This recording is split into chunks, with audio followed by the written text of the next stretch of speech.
Well, my name is Keely Jessica Forrester. That's my real name. My real gender is female, not transgender. I haven't aged since I was 16 years old, and I am currently, in my time, 118 years old in existence, and if you include that with the 23 years I've been stuck in this reality, I'm 141. But we don't include that, so I should be 5'7", brown hair, blue eyes, fair skin. Let's see. I am slender, average build.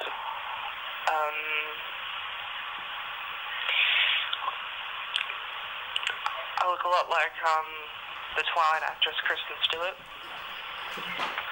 The real me, I mean. And I'm from a time 2,000 years ahead of this one. In fact, I was born in 4087, not 1987. I am stuck here away from everyone I know and love. I am stuck away from the man I love, who is my fiancé at this time, and I'm an immortal human. I'm third generation, last of the immortals.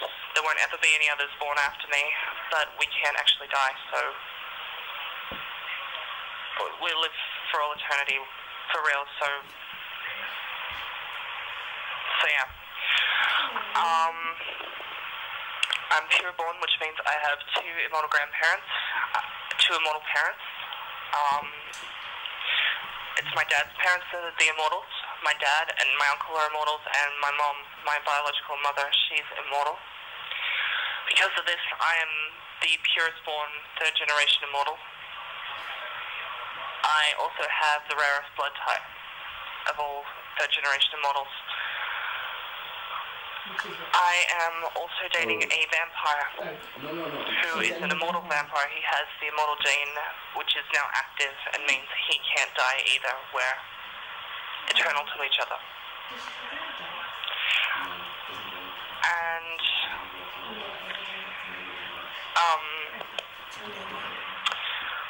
I'm not 100% sure how I got here.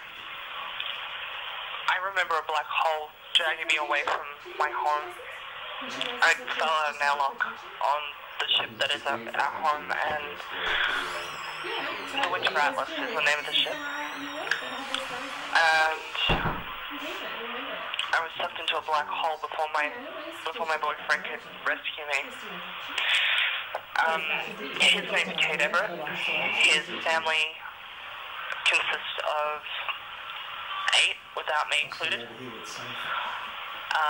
He has 2 sisters, a brother, sisters that both have husbands, and have raised them all.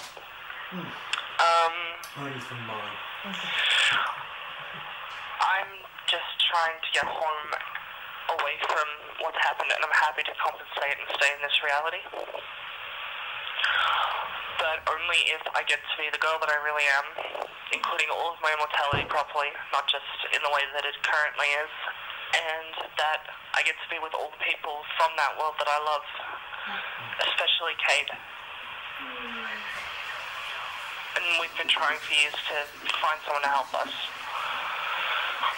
I have enemies that have entered this reality and are coming after us, after me. And if they get hold of me, they'll be able to bring about a kind of world destruction thing.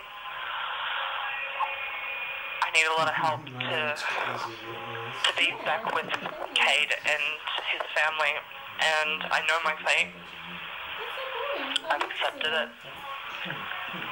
Now I just need to make it happen.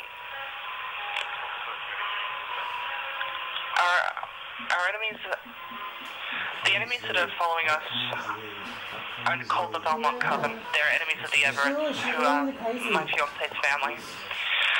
they've been enemies for centuries. As far as this world is concerned, probably only a few hundred years. In our world, it's almost 3,000 years.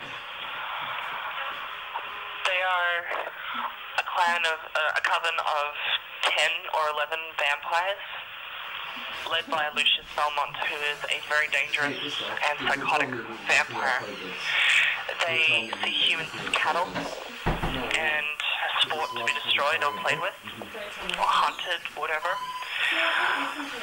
And they intend to perform what they call the awakening, which will awaken a very old, very dangerous vampire who will run havoc on this world and kill everybody, and leave this planet, this world, in a sort of post-apocalyptic state. So, I can't fight them by myself. I need Cade and his family here because the Everetts are enough to make them back off, and they have a treaty between them. One of their members, Scarlet, she's determined to take revenge, and she won't care about the tree, but if she gets to me in the next 6 months, everything's over. But if the Everetts are here before then she has a pretty serious fight ahead of her as well. So we need to do this so that I can be with my fiancé and we can stop them from doing what they plan on doing.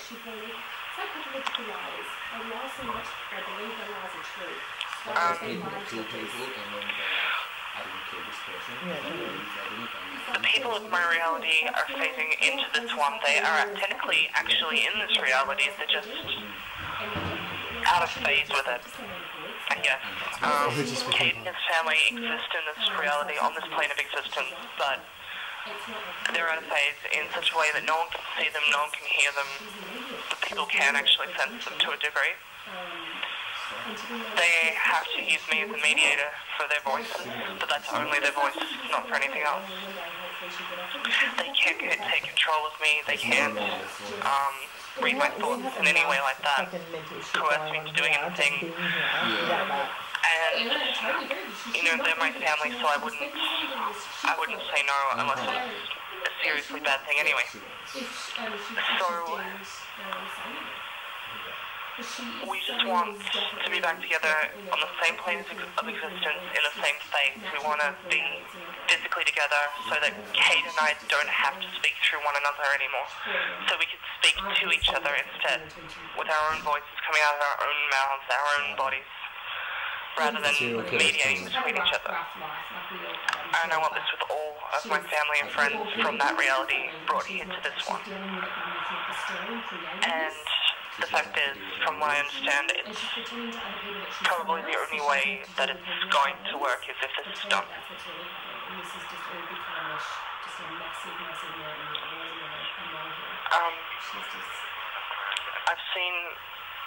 I have visions as well. I'm a sensitive. I have visions of the future.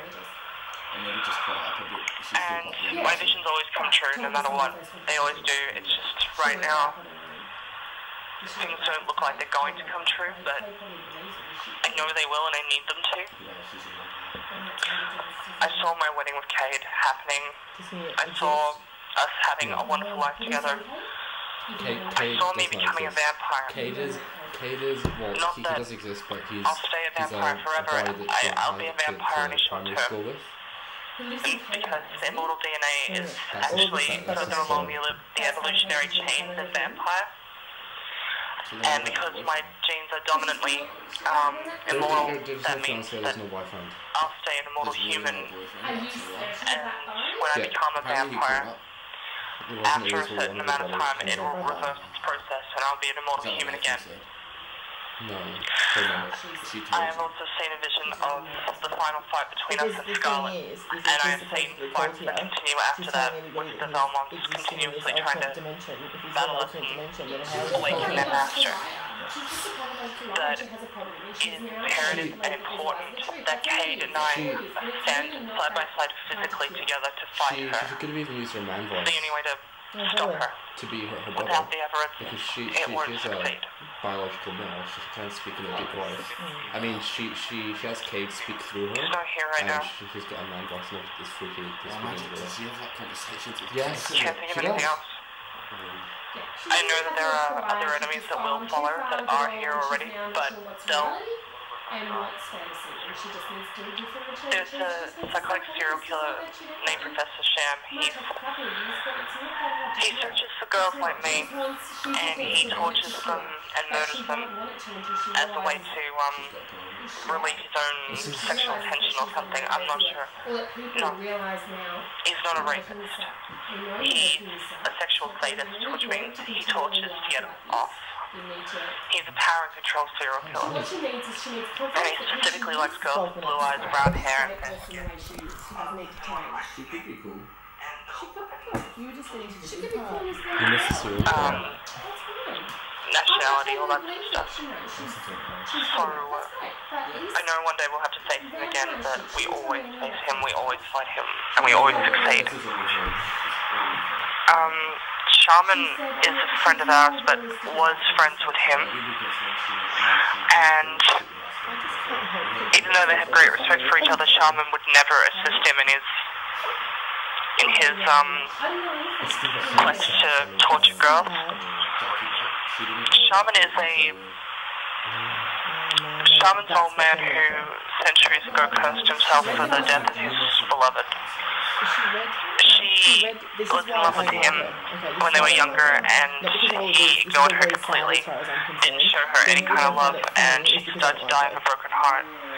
When he realized that he truly did love her, it was already too late, so he's cursed himself for all eternity to constantly rise from the dead and to protect the love of two others, me and Cade. She sat here for a whole weekend and watched that's what he has to do. Made out with the guy twice. That's enough for now. Stood and pulled her dress up in front of the guy, put her leg up on the other side of him on the couch, and his head disappeared underneath her dress. So who was watching? Was Nathan watching, or you guys watching? First watching, and